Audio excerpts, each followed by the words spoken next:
Welcome to this explainer. Look, if you have ever spent a completely frustrating day staring at a perfectly seated remote I/O module, just wondering why on earth it simply won't configure on your system, well, you are in the exact right place. Today, we're demystifying the software gap in remote I/O compatibility.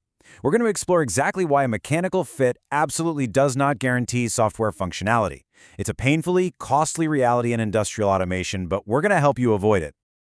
Okay, let's dive into this. We're following a highly structured roadmap today to solve this engineering headache. We'll start with the compatibility gap, break down the 3 layers of compatibility, expose what's called the catalog illusion, reveal 3 hidden failure modes, and then wrap the whole thing up with the ultimate fix. So, Section 1, the compatibility gap, mechanical versus software. Now, you might be wondering, why does remote I/O compatibility actually depend on the controller in the first place? It's incredibly common in automation to just assume that if a module physically clicks onto the DIN rail, you're good to go, right? But I want you to shift your mindset right now. We need to move away from those mechanical checklists and start looking at the nuanced realities of software configuration. A module might seat perfectly in the rack, but it is the controller's software ecosystem that ultimately decides if you can actually use the thing.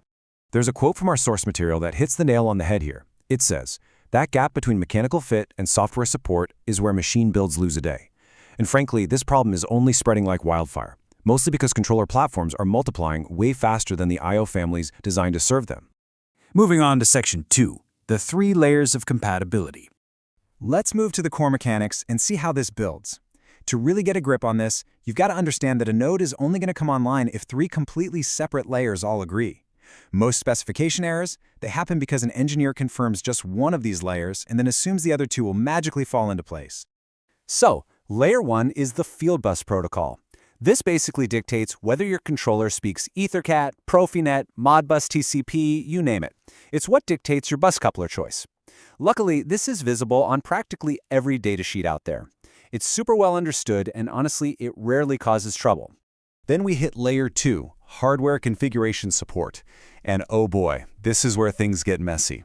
The device catalog inside your engineering software is actually only a subset of the modules the manufacturer produces. So a module can physically fit into the rack perfectly, but if it's missing from the configuration tool, you literally can't parameterize it or map it into the process image, the controller's memory map. This single layer is responsible for the vast majority of surprises on the factory floor. Finally, Layer 3, version pairing. Engineering software revisions are strictly tied to controller firmware revisions. A mismatch here is what causes those terrifying late-stage surprises. Imagine someone updates the software on a machine that has been running flawlessly for 2 years, right? And then suddenly, out of nowhere, they lose access to their supported modules just because that version pairing was broken. Which brings us to Section 3, the catalog illusion. Illusion versus authority. And this brilliantly illustrates the trap a lot of us fall into. We have to contrast the comforting illusion of broad compatibility against the really strict reality of platform-specific lists. On one side, you have the general product catalog. That's the illusion. It makes you think everything works with everything. On the other side, you have the platform-scoped list. That is the absolute authority, and it is completely specific to your controller. You absolutely must treat that platform-scoped list as your true guide. The general catalog, that's really just for reference. Let's anchor this with a real-world example from Yaskawa's SLIO catalog. Notice how the exact same physical module family, we're talking the exact same 12.9mm physical slice on a DIN rail, is split into 2 entirely different supported sets depending on the controller. You've got one set for iCube and a totally different one for MotionWorks IEC. It's the exact same hardware, but wildly different software support. And please, whatever you do, remember this. Version pairings are not just decoration. The source points out that iCube Engineer 2025.6.3 is explicitly intended for firmware 2025.6.2. Every major platform uses these linked release trains. If you violate a tested pairing, you might get a module that configures fine on your test bench but fails completely at runtime. And trust me, that is a massive headache you don't want. All right, Section 4, 3 hidden failure modes, beyond just compatibility. So compatibility definitely hogs the spotlight, but there are 3 other real-world traps that will absolutely wreck a commissioning day. Number 1, the power module gets left off the bill of materials. Number 2, safety I/O is ordered before confirming the safety master. And number 3, spare capacity gets optimized out to save a few bucks. Let's dig into that first one. Missing power modules. Backplane logic power and field power are entirely separate budgets. With SLIO modules on an IC9200, a power module like the 07-1AB00 is mandatory. Why? Because the CPU does not supply the periphery power. Your rack is going to assemble cleanly, it's going to look fantastic, and then it will completely fail to energize the field side. Next up is the Safe I/O rule. This is strict. Safe modules require a certified safety master, period. For example, fail-safe over EtherCAT absolutely needs the FSOE master variant, not the standard controller. No firmware update in the world is ever going to convert a standard controller into a safety master. So if you order safe modules against a standard controller, you haven't made a configuration mistake, you've made a hardware mistake. Now, what's really interesting about this slide is this exact percentage right here, 15 to 20%. That is the amount of spare points you need to budget per node. Look, adding a slice during the initial build, that literally just costs the price of the module.